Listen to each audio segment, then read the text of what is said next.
Hello and welcome to Retro Gaming Banter. In this short video series I will be covering the Amstrad CPC 6128 home computer. This video will be about cleaning everything up and fixing any issues.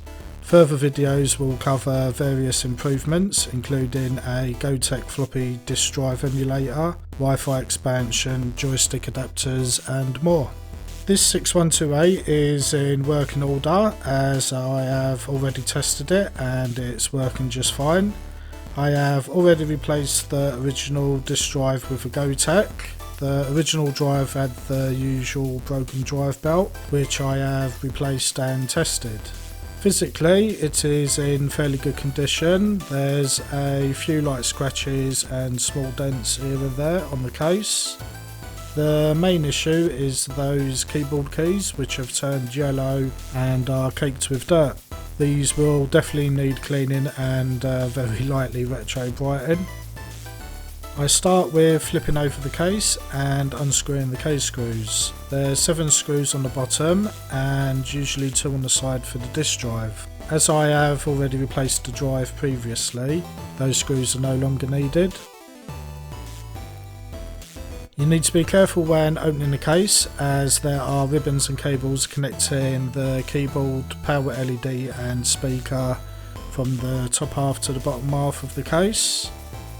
Folding it over and laying it flat is the safest way of opening it. I remove the screw holding the power LED board in place and remove this and slide out the speaker. The blue and white cables can then be removed from the plastic clips. The 2 cables for the keyboard can now be disconnected. They feel quite fragile, so be very careful when removing them. Once they have been both removed, the case is now in 2 halves and easier to work with.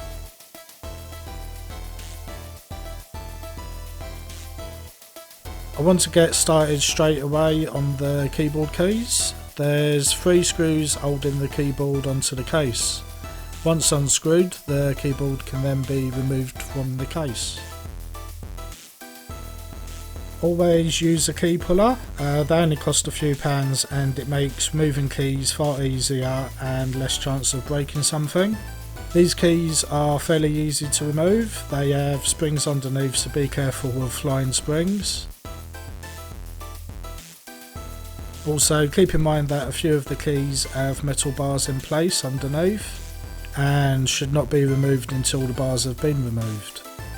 I will do these afterwards as you need to open the back half. The back half is held in place with some plastic clips. You can push these clips with your finger or screwdriver if they're a bit stiff.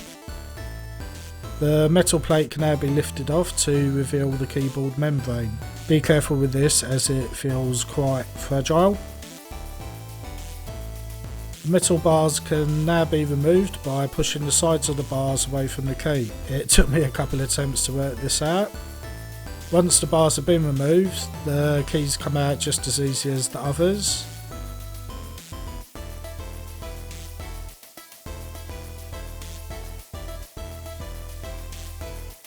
I did notice that the 2 spacebar springs are slightly smaller in size than the others, so yeah, do keep them separate.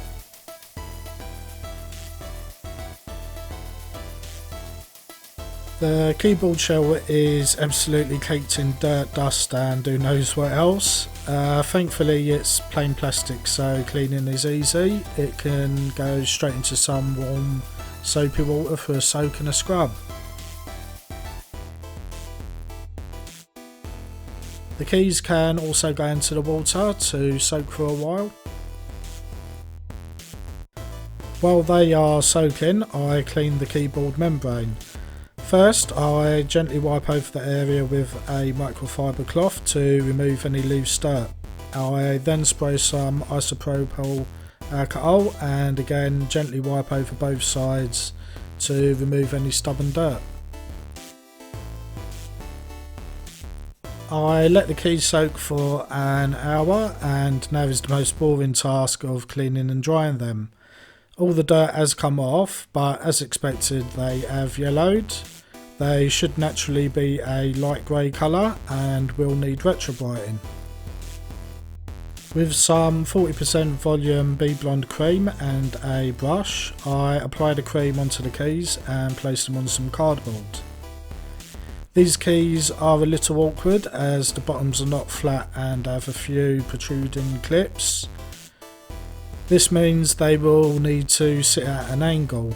I will need to turn them around halfway through the retrobrightening process just to ensure they get an even brightening. Once all the keys have been covered, I place some cling film over the cardboard and hold it in place with some tape to keep it secure. It is then put into my retrobrightening box. Check out my Atari ST Retro Restore video for more details on the box. While the keys are retrobrightening, I can get on with the rest of the 6128. The GoTech is held in with just one screw. The ground wire is on there as well, although it's not needed if you're using a GoTech, but it keeps it in place and not floating around loose inside. The power and data cables can also be disconnected. The motherboard has a few screws holding it to the case. There's also the volume dial and power switch that can be lifted out before removing the motherboard. The board is in good condition with no busted capacitors or any other signs of damage. I will probably replace the capacitors at a later date though. So for now it can have a general clean up with some IPA and an anti-static brush. The expansion connectors are quite dirty and definitely need some attention. I use some contact cleaner and a cotton bud to clean them. Always clean up and down the contact and not across, as you may accidentally lift up a contact. I repeat this for the contacts on both sides. You can see quite a bit of dirt is coming off. I also spray some contact cleaner into the power switch and volume dial mechanisms to clean them up a bit. And finally I clean up the ports to remove any dirt and dust. I am in two minds to leave the power cable connected, as I will be mainly using it with a separate power supply and RGB SCART cable.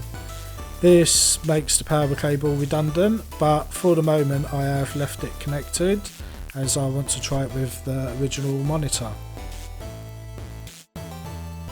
Now that both the top and bottom half of the cases are empty, I can give them a good cleaning with some warm soapy water. A sponge will do the job for the majority of the case, and for the areas such as the grills and lettering, I use a toothbrush to get into the surfaces. I repeat the process for the bottom half of the case. I forgot to record this, but off camera I gave the silver Amstrad logo a really good scrubbing. It took a while, but eventually the grime come off and it's now shiny again, as you will see later. Now everything is clean, I can start reassembling the bottom half of the case, starting with the motherboard. I refit all the screws, and after that the power switch and volume dial parts. I put the power switch in the wrong way round and did not notice. It just means that you flick the switch the other way round and it wouldn't have caused any issues. So yeah, later on I reopen the case and turn it back over. The GoTech floppy drive can now be fitted. I use some of these double-sided sticky pads to help keep it in place, as the screw only holds on one side. When you use the GoTech and push the button, it causes it to move around otherwise. The keys have been retrobrightening for several hours, and around halfway through I turned them around to give them an even spread. They can now be rinsed off and dried once again. I won't bore you with more footage of me drying the keys. I start with putting the metal bars on the keyboard shell, then starting with the space bar, which is usually a pain in the arse on keyboards. It's actually very easy on the Amstrad. I then do the other keys which have the metal bar. Once they have been done, I proceed with the rest of the keys. Referring to a photo I previously took and organising the keys into groups, it's fairly straightforward.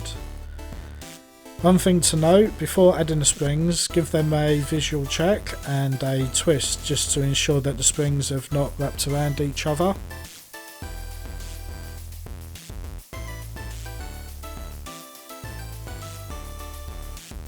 Flipping the shell over, I then add the keyboard membrane. The holes on the membrane line up to the plastic clips, so it will only go in one way. The metal plate can then be fitted and the clips pushed through. The keyboard can then be reattached to the case with the 3 screws. Then the 2 halves can be reconnected.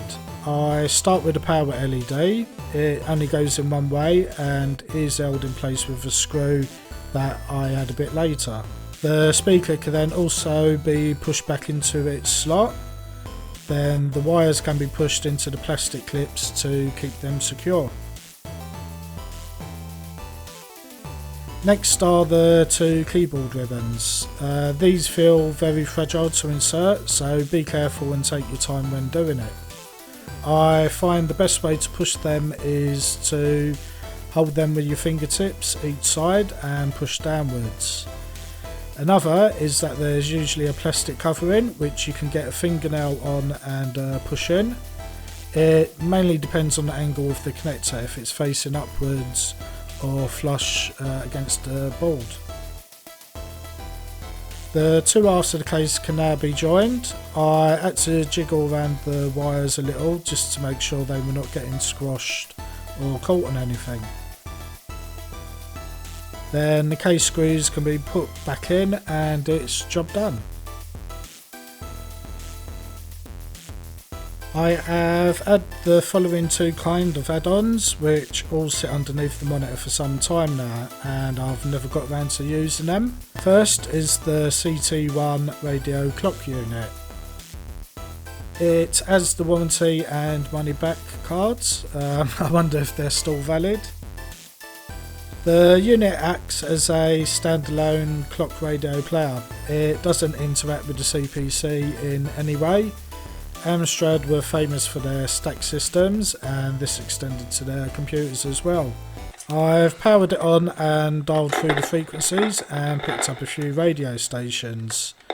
Ignore the LCD, I think the camera was picking up fluctuations. It was perfectly fine to look at.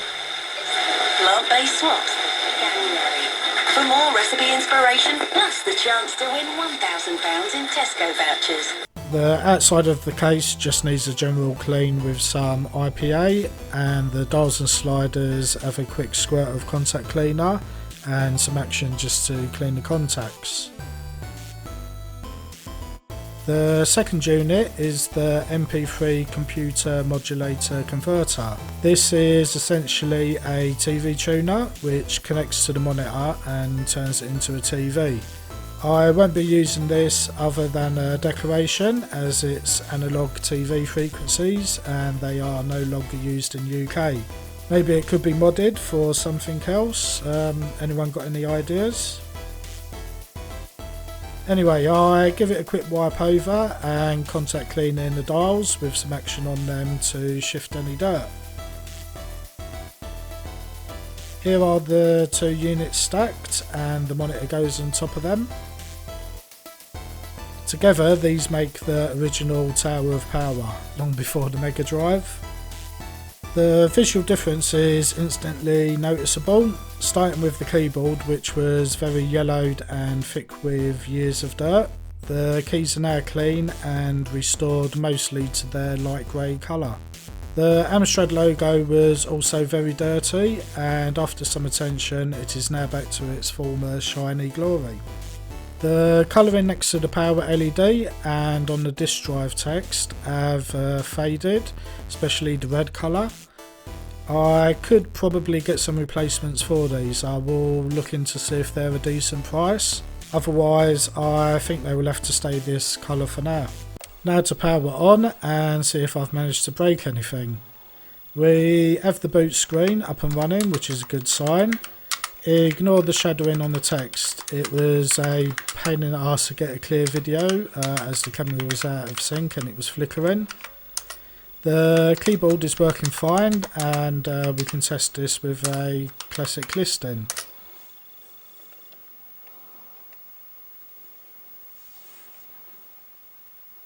To list the disk contents, you type in CAT, short for catalogue I guess. This will show all of the files on the disk. You then start a program with run, with quotation marks and then the file name. So let's load up the classic Rick Dangerous 2. The Gotek has a speaker to mimic the drive loading mechanism, which is cool, and also tells us that it's doing something. Let's change over to a capture card for some better quality video. There doesn't seem to be any issues at all.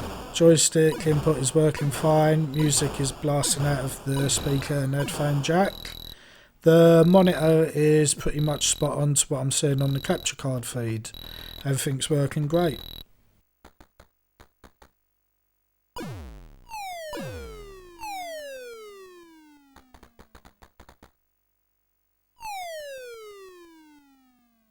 This retro restart has gone pretty much to plan. I knew the CPC was working fine beforehand, so this project was mainly the task of cleaning everything up. The visual difference is massive, as I now have clean grey keys instead of dirty yellowed ones. And the Amstrad logo is now shining bright again. But this video is just the start of the journey for this CPC 6128. Now that everything is cleaned and ready, we can start to pimp it up in the second part of the video. The next video will be going into more detail of the Gotek drive, as it's already fitted. I know many people have been asking about them, as I have used them in other projects. I will also be covering some other additions, including an amazing Wi-Fi board, USB joystick adapters and a few more.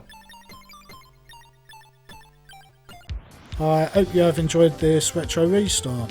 If you have not already, please like and subscribe, as it really does help to grow the channel. Leave a comment if you have any questions, as I'm always happy to reply. Thanks for watching, and I hope to see you in the next video.